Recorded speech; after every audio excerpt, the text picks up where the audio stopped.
আসসালামু আলাইকুম প্রিয় বন্ধুরা, আজকে যে মোবাইলটা নিয়ে আসলাম এটা মডেল হচ্ছে স্যামসাং A20s। হ্যাঁ, তো এই সমস্যাটা মূলত মোবাইলে দেখেন যখন চার্জে লাগে চার্জিং লোগো আসে এবং চার্জিং রিডিংও দেখা যাচ্ছে। হ্যাঁ, প্লাস আপনার উপর ডিসপ্লেতে আসতেছে। যখন আমরা সেটা চালু করি তখন কী হয়, সেটটা জাস্ট চালু হওয়ার কয়েক সেকেন্ডের মধ্যে সেটা বন্ধ হয়ে যায়। হ্যাঁ, আপনি দেখেন আমি যখন ডিসপ্লে আলো চলে গেলে আবার টিপলে কিন্তু আসতেছে। হ্যাঁ, যখন চালু করি, চালু করার পর কয়েক সেকেন্ড মানে 3-4-5 সেকেন্ডের পরে নিজে নিজে সেটা বন্ধ হয়ে যাচ্ছে, মানে ডাইরেক্টলি বন্ধ।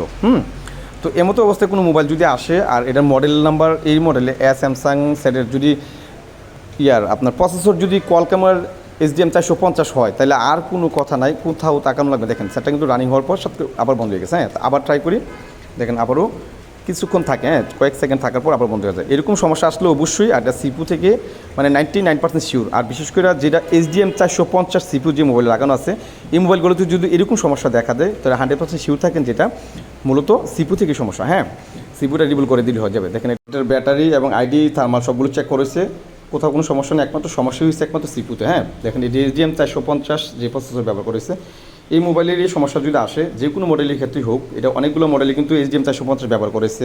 তো এই সমস্যা যদি আসে শিওর থাকেন যেটা সিকিউরিবল করলে ইনশাআল্লাহ হওয়ার সম্ভাবনা খুব বেশি। হ্যাঁ, আজকে পর্যন্ত ভালো থাকবে।